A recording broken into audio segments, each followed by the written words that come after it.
Welcome to Rges Algebra 1. This is lesson 2.3, subtracting signed numbers. Now recall signed numbers, we're referring to both positive and negative numbers.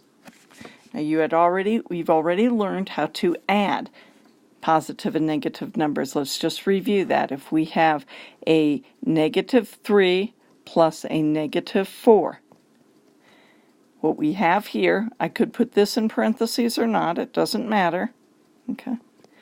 But what we have here is a negative and a negative. When we're thinking in the number line, we're thinking negative and negative from 0, okay? So we would be taking the sum of these two values, 3 and 4, their sum is 7, but we've gone in the negative direction, so that would equal -7. If we have instead, I'm reviewing addition. If we have a -3 plus a 7, or a +7, right? We are going what? In the number line, if I think about it, I'm going -3, +7. I've gone to the right more than I've gone to the left, so my answer is going to be positive, and it's the difference between the two. The difference between the values of 3 and 7 is 4, and we're in the positive direction. I don't need that plus sign. If I just wrote 4 by itself, we know that it's positive. Okay, so you can go back and review that if you need to. I'm not going to continue that too much. The biggest thing to remember for subtraction is simply subtracting is a special kind of addition. Subtraction equals addition of the inverse, the additive inverse, or we could say addition of the opposite. What do I mean by the opposite? Well, the opposite of -7 is +7. The opposite of +2 is -2. We would also call that the additive inverse. Okay? So whenever I see a subtraction sign, I'm going to add the inverse, and that really is the sum total of the concept. So let's look at some examples.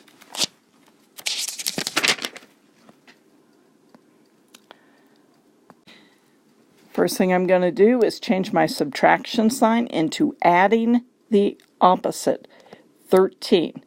I'm going to add rather than subtract, and the opposite of 29 is -29. And I'm going to put parentheses. This indicates my operation. This indicates my value, whether it's a positive or negative number. Now notice here, the next thing I have to do is notice that these are opposite signs. This is a positive, this is a negative, so I'm going to take the difference between their values. 29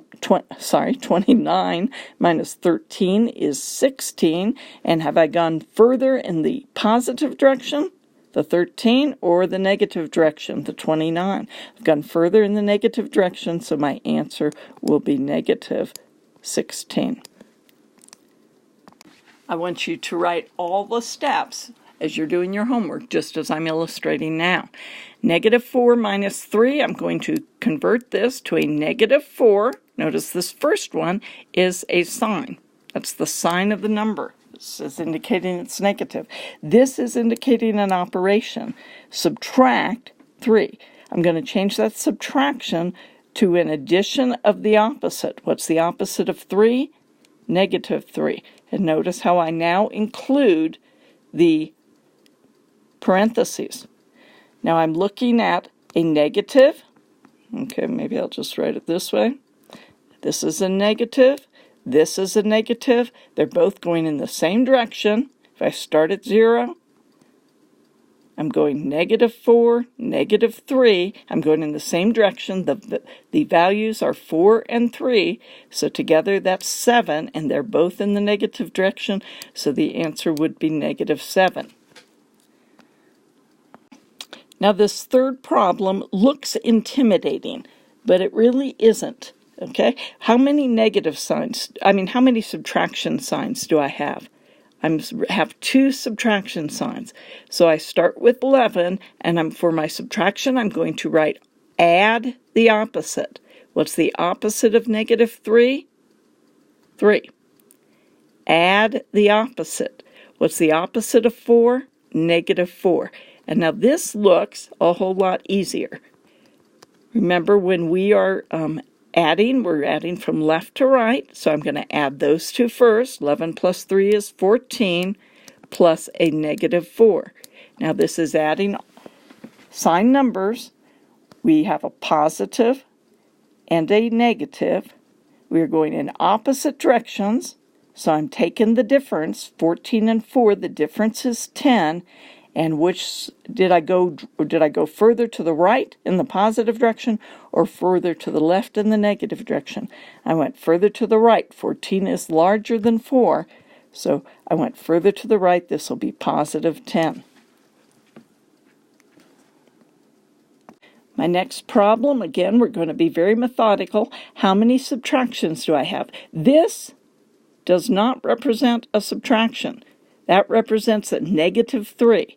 This is a subtraction. Whoa, sorry. And this is a subtraction. So I'm going to write this down, changing every subtraction to addition of the opposite. I'm going to copy my negative 3, adding, what's the opposite of 7? Negative 7.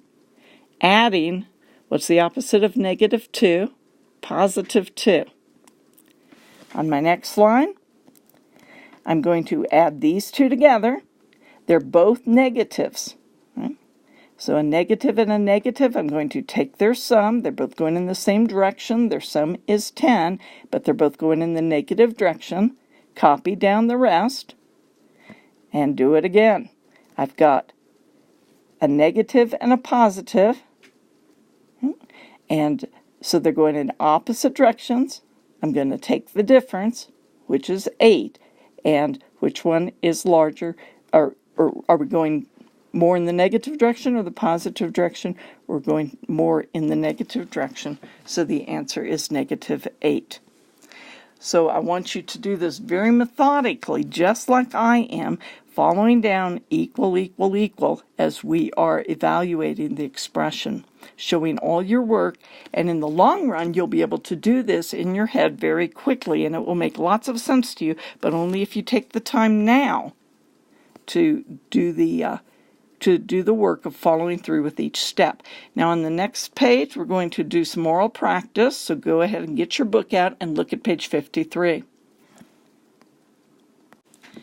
So what I want you to do is do these all orally in your head and then come back and follow through with me for extra practice. If you have 5 minus 7, okay, that's 5 plus negative 7, that's negative 2. If you have minus 6 or negative 6 minus 2 would be a better way to read that. That would be negative 6 plus 2. I'm sorry, plus negative 2. Okay. And that would be negative 8. See? I'm thinking in my mind. When I have a minus and negative, I'm thinking plus. Okay, anytime you see minus a negative, for instance, that is the same as plus 3. So here I have 8 minus a negative 5, that's the same as 8 plus 5, or 13 is the answer there. D. 7 minus a negative, that's 7 plus 9, the answer is 16. E.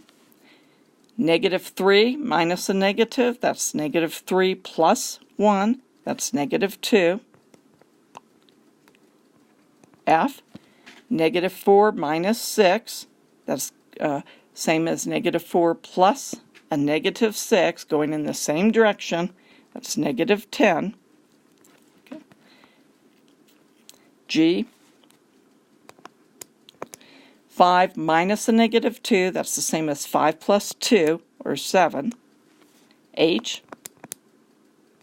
7.3 minus 9.8, that's the same as 7.3 plus a negative 9.8, take the difference, which is 2.5 in the negative direction. I,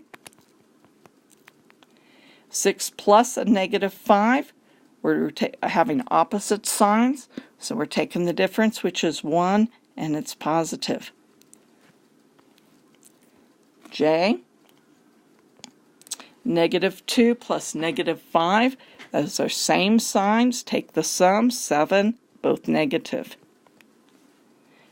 Why would it be bad form to write 3, this is K, to write 3 minus, okay, because I can't tell if these are, this is going to be my operation and this is my sign number. So to distinguish the operation from the sign number, we're going to write it that way, okay?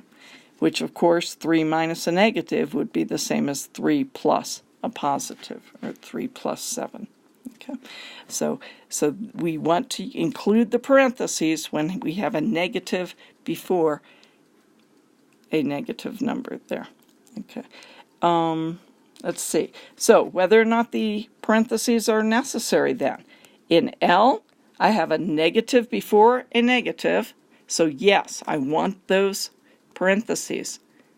M, I have a negative before a positive. In other words, what I have here is negative 7. I've subtract a positive number. So I don't need those parentheses. I could just as easily write it that way. Okay. So no. N, yes. I want it. Again, O is the same as M. I have a positive within the parentheses, so no, I do not need it. P, I have a positive within the parentheses, no, I do not need it. State the definition of subtraction, know this. The definition of subtraction, algebraically, is to add. Subtraction means the addition of the inverse, or the opposite. It's either called the additive inverse, or he's using the word opposite right now. Okay, the opposite number. Again, the opposite of negative 7 is 7. The opposite of 3 is negative 3.